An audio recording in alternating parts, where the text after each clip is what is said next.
Assalamualaikum warahmatullahi wabarakatuh.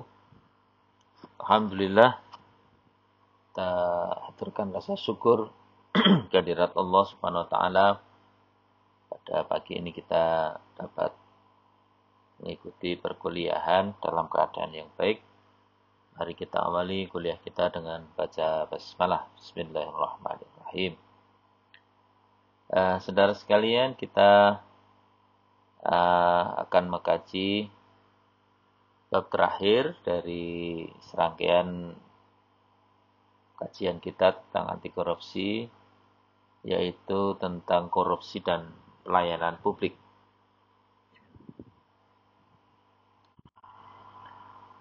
Pelayanan publik merupakan salah satu bidang yang menjadi tolok ukur penilaian keberhasilan perilaku anti korupsi.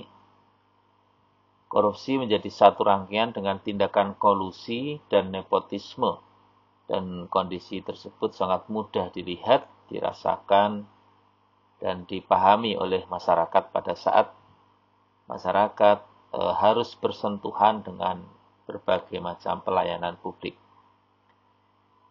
Nah, secara definisi, korupsi berarti menyalahgunakan kepercayaan publik yang dikuasakan kepada pegawai pemerintah untuk mendapatkan keuntungan sepihak. Sementara kolusi adalah sikap dan perbuatan tidak jujur dengan membuat kesepakatan secara tersembunyi dalam melakukan kesepakatan perjanjian yang diwarnai dengan pemberian uang atau fasilitas tertentu sebagai alat pemudah atau pelicin agar segala urusannya menjadi lancar. Sementara nepotisme adalah pemilihan berdasarkan hubungan atau kedekatan pribadi, bukan berdasarkan atas kemampuannya atau kompetensinya. Nah, dalam perjalanan sejarah tentu pelayanan publik di Indonesia, ya kita sangat mengenal syarat dengan persoalan KKN, ya. Masyarakat khususnya di daerah bahkan sudah menganggapnya sebagai sebuah hal yang wajar saja, ya. Dan masyarakat tidak merasa dirugikan. Misalnya bagaimana pelayanan publik dalam hal penerimaan CPNS misalnya.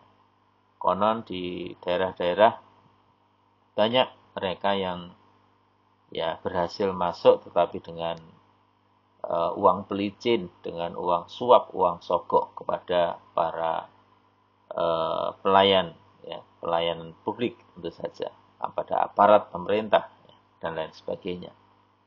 Nah, hal ini tentu saja menjadi sebuah kondisi yang sangat menyedihkan ketika korban tidak merasa lagi menjadi sasaran tembak bagi aparat pelayanan publik yang menggunakan kewenangannya untuk mengambil keuntungan pribadi karena menganggap bahwa itu sudah sesuatu yang lumrah atau biasa. Nah, apa sebetulnya pengertian pelayanan publik itu? Di dalam Undang-Undang Nomor 25 Tahun 2009 tentang Pelayanan Publik Pasal 1 diterangkan bahwa pelayanan publik itu adalah kegiatan atau rangkaian kegiatan dalam rangka pemenuhan kebutuhan pelayanan sesuai dengan peraturan perundang-undangan bagi setiap warga negara dan penduduk atas barang, jasa, dan atau pelayanan administratif yang disediakan oleh penyelenggara pelayanan publik. Nah, itu dari pengertian pelayanan publik. Nah, berikutnya adalah kategori pelayanan publik. Apa saja bentuk-bentuk pelayanan publik itu? Yang pertama adalah pelayanan administratif, ya, yang meliputi tindakan administratif pemerintah yang diwajibkan oleh negara, ya, dan diatur dalam peraturan perundang-undangan dalam rangka mewujudkan perlindungan pribadi, keluarga, kehormatan, martabat, dan harta benda warga negara. Kemudian yang kedua, pelayanan administratif itu juga meliputi tindakan administratif oleh instansi non-pemerintah yang diwajibkan oleh negara dan diatur dalam peraturan perundang-undangan serta ditetapkan berdasarkan perjanjian dengan penerima pelayanan. Nah, jenis-jenisnya saya kira sangat banyak sekali ya. Ada tentang status kewarganegaraan, ya, ini kaitannya dengan KTP ya. Kemudian sertifikat kompetensi kepemilikan atau penguasaan terhadap barang ya, suatu barang gitu ya. Kemudian pengurusan KTP, akta nikah, akta lahir, akta kematian, kemudian buku pemilik kendaraan bermotor atau BPKB ya. Kemudian surat izin mengemudi, STNK, IMB, paspor, kemudian sertifikat kepemilikan atau penguasaan tanah dan sebagainya. Inilah bentuk-bentuk pelayanan publik di bidang administratif. Kemudian yang kedua yaitu bentuk pelayanan publik atau kategori pelayanan publik dalam hal pelayanan barang-barang publik, ya. Di mana terkait dengan ini ada 3 hal. Yang pertama terkait dengan pengadaan dan penyaluran barang publik yang dilakukan oleh instansi pemerintah, yang sebagian atau seluruh dananya bersumber dari APBN dan atau APBD.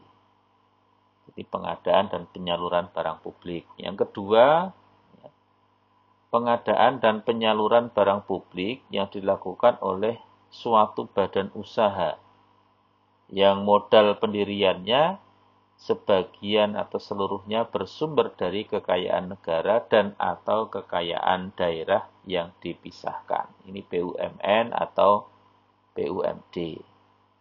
Dan yang ketiga, kategori pelayanan publik dalam hal barang publik adalah pengadaan dan penyaluran barang publik yang pembiayaannya tidak bersumber dari APBN atau APBD atau badan usaha yang modal pendiriannya sebagian atau seluruhnya bersumber dari kekayaan negara dan atau kekayaan daerah yang dipisahkan, tetapi ketersediaannya menjadi misi negara yang ditetapkan dalam peraturan perundang-undangan.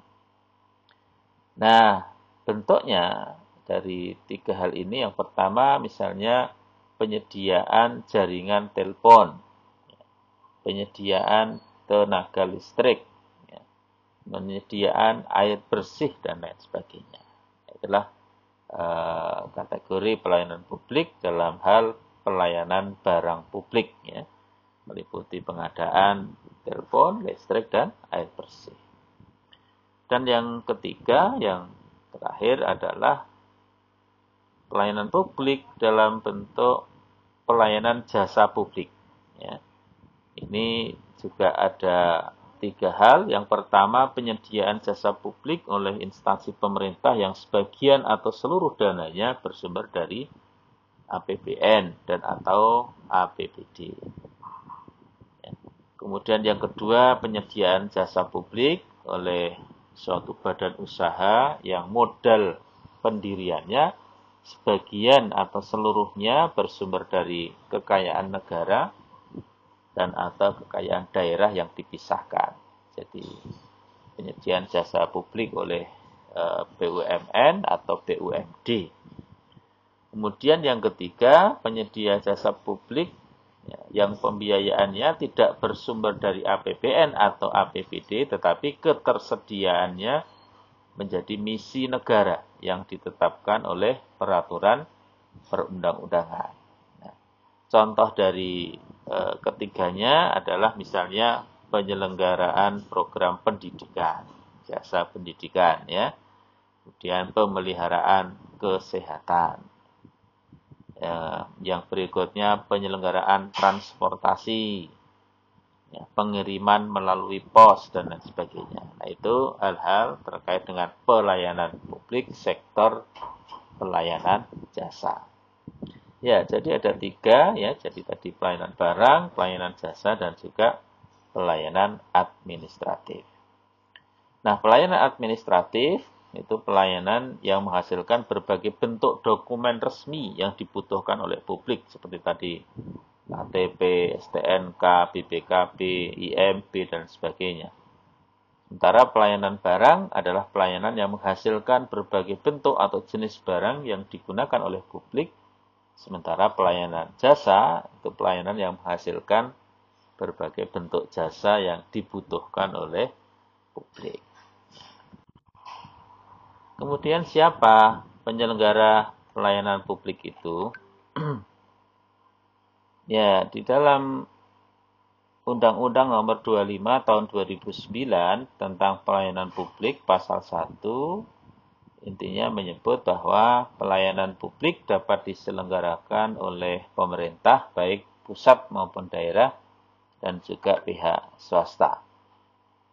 Ya, dalam hal ini secara detail dalam Undang-Undang Nomor 25 Pasal 1 disebut penyelenggara pelayanan publik adalah setiap institusi penyelenggara negara, korporasi, lembaga independen yang dibentuk berdasarkan undang-undang untuk kegiatan pelayanan publik dan badan hukum lain yang dibentuk semata-mata untuk kegiatan pelayanan publik. Ya, jadi ya penyelenggara pelayanan publik itu bisa pemerintah, pusat ataupun daerah dan juga pihak swasta.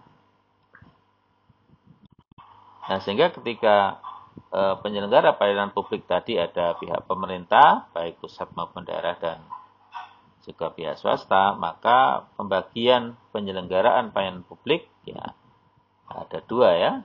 Yang pertama yang dibentuk oleh undang-undang seperti kantor imigrasi, kantor-kantor perizinan, pelayanan penjara, pelayanan KTP, SIM, STNK, dan lain sebagainya. Nah, itu dilakukan oleh pemerintah.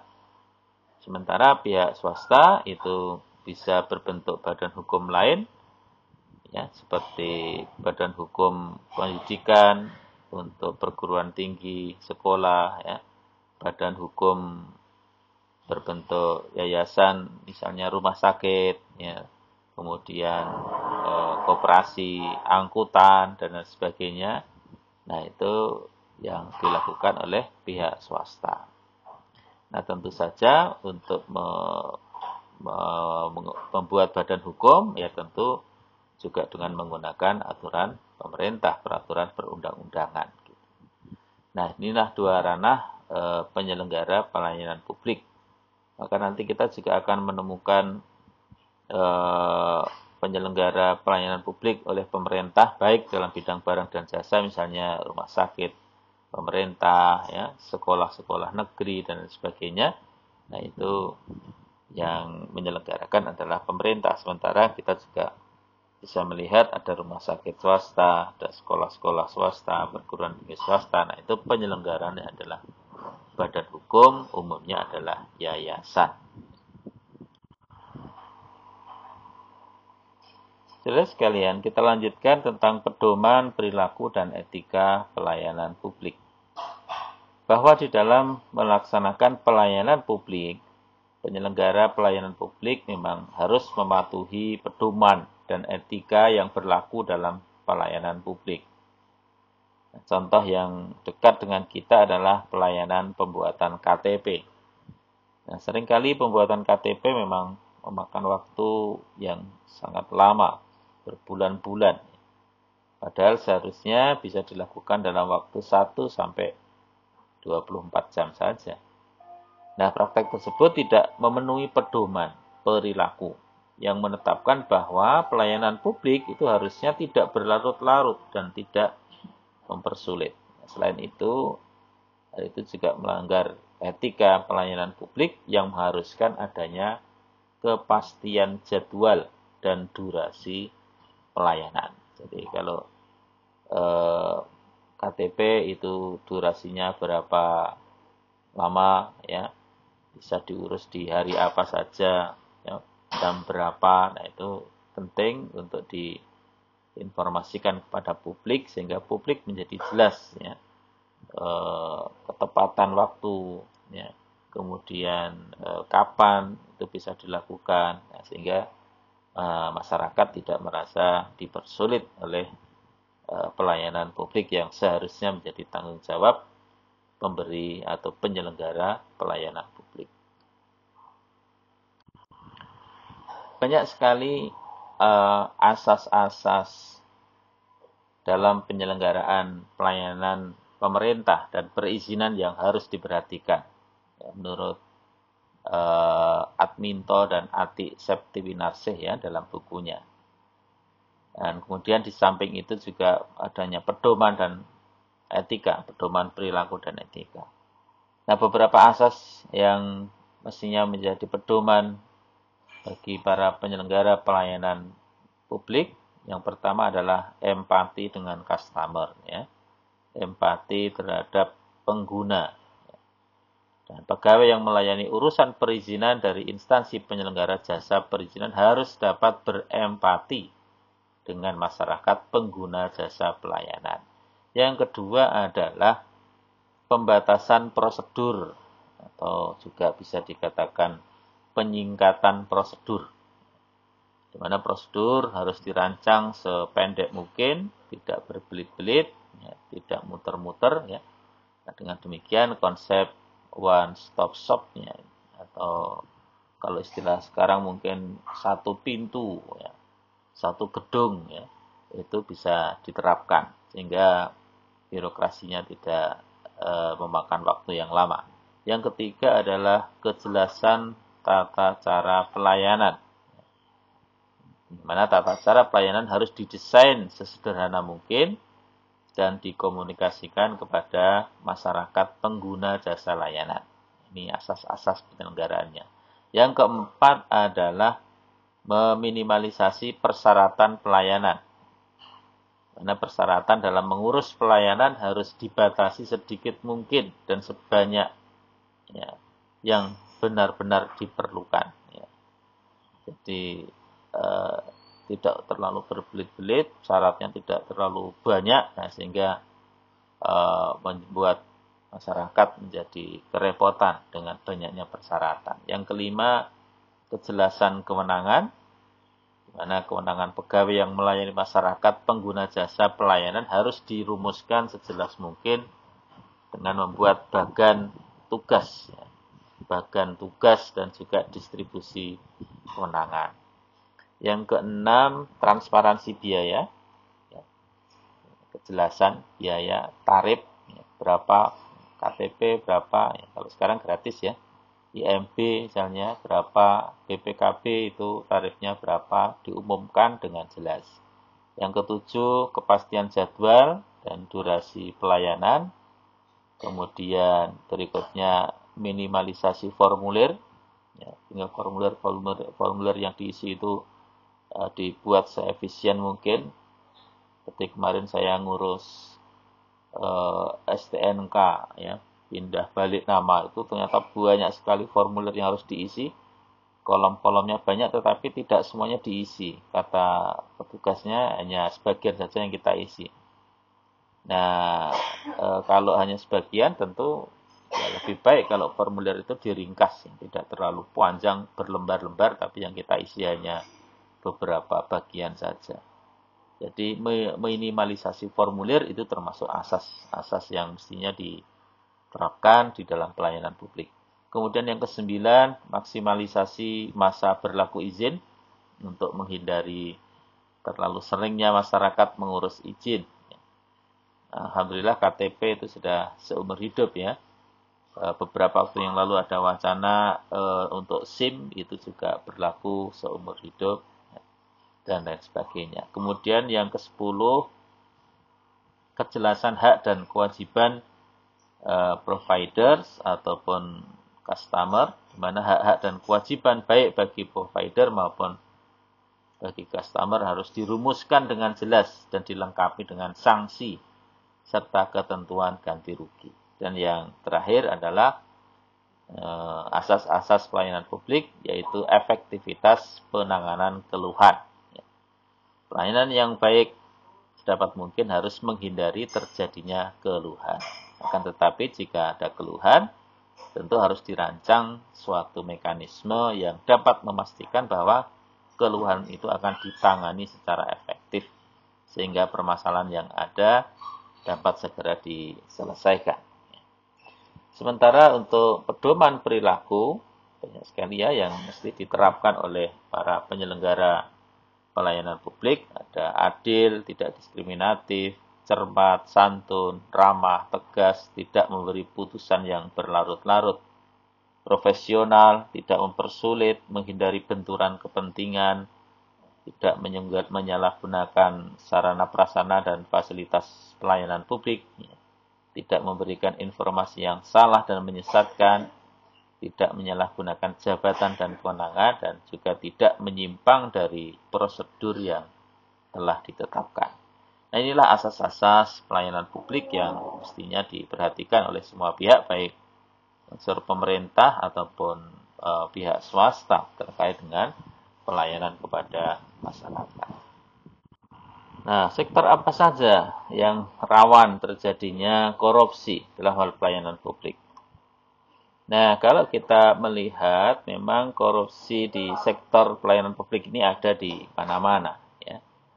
Paling tidak ada 11 sektor yang potensial rawan terjadinya korupsi dalam hal pelayanan publik. Yang pertama ada sektor pendidikan, ya, kemudian rekrutmen CPNS dan pejabat publik, kemudian ya kemarin di Klaten ya, ketika kepala dinas dan sebagainya itu diangkat oleh bupati, ya, konon ada berbau-bau suap gitu ya. Kemudian pembahasan APBN, APBD di Badan Anggaran DPR, ya, karena ini menyangkut anggaran keuangan yang sangat besar. Kemudian pajak dan energi, ya, kehutanan, pengadaan barang dan jasa, ya, seperti kasus hari ini ya Gudi atau tas bansos ya yang sampai menyeret nama putranya presiden, ya. Jadi ini juga terkait dengan pengadaan barang dan jasa yang konon katanya ditunjuk langsung oleh menteri, tidak melalui tender dan sebagainya. Kemudian izin impor, perizinan tambang dan investasi, mafia hukum dan peradilan, penyalahgunaan APBD dan juga anggaran dana bansos, ya. Seperti sekarang yang sedang ramai, penyalahgunaan anggaran bansos. Inilah 11 sektor yang potensial terkait dengan pelayanan publik yang banyak dikorupsi ya oleh para oknum-oknum penyelenggara negara ataupun pihak swasta. Nah, memang tidak dapat dipungkiri terkadang masyarakat itu juga turut berperan dalam maraknya korupsi terkait pelayanan publik. Sebut saja misalnya adanya gratifikasi ya, biaya tambahan pada petugas layanan dalam proses pelayanan publik ya. Nah, dari data integritas layanan publik yang diterbitkan KPK di tahun 2014, ternyata banyak responden menyatakan bahwa pemberian biaya tambahan itu boleh dilakukan. Dan mayoritas mereka melakukan itu adalah untuk mempercepat waktu pengurusan. Ya, jadi kenapa Bapak atau Ibu memberi tambahan atau tips kepada petugas ya biar tidak lama-lama, gitu. Nah, ini hasilnya. Jadi dari gratifikasi atau pemberian uang pelicin atau uang tambahan itu dimaksudkan yang paling tinggi ini adalah untuk mempercepat waktu pengurusan. Ada yang juga memberi tidak ada tujuan apa-apa, pokoknya pengen memberikan sesuatu kepada petugas gitu ya. Kemudian dengan maksud agar waktu pengurusan tepat waktu sesuai dengan yang ditetapkan 18,18%. Kemudian yang terakhir ini agar meluluskan pengurusan ya. Jadi agar tidak berbelit-belit seperti misalnya kalau SIM itu tidak lulus-lulus ya memberi uang tambahan kepada petugas, ya, nah, nanti ujiannya kerjakan seadanya nanti lulus. Gitu. Nah ini motivasi pemberian itu juga untuk meluluskan pengurusan ini sebanyak 2,8%. Nah ini menunjukkan bahwa memang masyarakat juga turut berperan dalam maraknya korupsi terkait dengan pelayanan publik. Assalamualaikum warahmatullahi wabarakatuh. Alhamdulillah. Nah, bagaimana cegah, ya, cara mencegah korupsi di sektor pelayanan publik? Ya, kualitas pelayanan publik ya sering dijadikan tolak ukur penilaian keberhasilan pemberantasan korupsi di suatu wilayah. Semakin kuat pelayanan publik, semakin berhasil pemberantasan korupsi. Nah, selain mengacu pada pedoman perilaku dan etika pelayanan publik yang tadi sudah kita bahas, ya, aspek-aspek pelayanan publik tadi ya, penguatan pelayanan publik dapat juga dilakukan melalui pengawasan dari berbagai pihak, baik itu pengawasan internal ya, maupun pengawasan dari eksternal. Kita tahu di departemen, di kementerian itu ada dirjen. Dirjen itu yang menyelenggarakan, ya, yang melakukan, yang menggunakan anggaran, sementara irjen itu, inspektorat itu adalah pengawasnya, pengawas internalnya. Nah, juga tentu pengawasan eksternal dari masyarakat. Itu cara mencegah sektor korupsi di pelayanan publik. Nah, sehingga pengawasan dari pelayanan publik bisa dari faktor internal tadi, jadi pengawasan langsung, pengawasan melekat, waskat, juga pengawasan yang dilakukan oleh tenaga fungsional, oleh organisasi penyelenggara terkait. Tadi ya kalau kita sebut inspektorat, ya, inspektorat ya, yang tugas mengawasi. Nah, sementara untuk pengawasan eksternal tentu saja pemerintah punya ombudsman ya. Ada lembaga ombudsman. Ya, ada lembaga ombudsman pemerintah, ada lembaga ombudsman swasta. Juga DPR ya sebagai sebuah lembaga pengawas ya. Jadi fungsi DPR itu mestinya mengawasi ya, jalannya pemerintah, mengawasi penggunaan anggaran karena fungsi budgeting dan fungsi pengawasan ya. Sehingga kalau ya DPR itu mestinya oposisi terhadap pemerintah ya. Jadi dia memasang matanya untuk mengawasi pemerintah, bukan kemudian hanya tukang stempel saja seperti yang sering kita dengar ya. Sekarang ini posisinya DPR hanya manggut-manggut apa saja yang diinginkan oleh pemerintah, kira-kira begitu. Padahal fungsi dari DPR itu salah satunya adalah untuk melakukan pengawasan terhadap pemerintahan, terutama dalam hal penggunaan anggaran. Kemudian di samping itu, ya, pengawas eksternal adalah BPKP, Badan Pemeriksa Keuangan, baik ada di pusat maupun yang ada di daerah. Nah, perlu kita pahami bahwa layanan publik adalah hak semua. Oleh karena itu, semua masyarakat sebagai penerima manfaat berkewajiban untuk mengawasi agar praktek tindak pidana korupsi di pelayanan publik dapat dicegah dan dapat diberantas. Nah, bagaimana mekanisme pengaduannya? Jadi masyarakat itu dapat berpartisipasi dalam pengawasan pelayanan dan sektor publik, yang itu semua akan sangat membantu aparat penegak hukum, termasuk KPK, untuk mengungkap kasus-kasus tidak pidana korupsi. Nah, oleh karena itu KPK membuat beberapa saluran pengaduan untuk pelaporan terhadap indikasi tindak pidana korupsi, di mana masyarakat bisa menyampaikan pengaduan kepada KPK melalui surat, bisa datang langsung, bisa dengan menggunakan telepon, mesin fax, ya, SMS, ataupun menggunakan KPK Whistleblower System atau KWS. Ya. Adapun alamat-alamat, ya, akun-akun atau hotline yang bisa dihubungi akan saya sampaikan di slide berikutnya. Ya, untuk surat atau datang langsung di alamat KPK ya.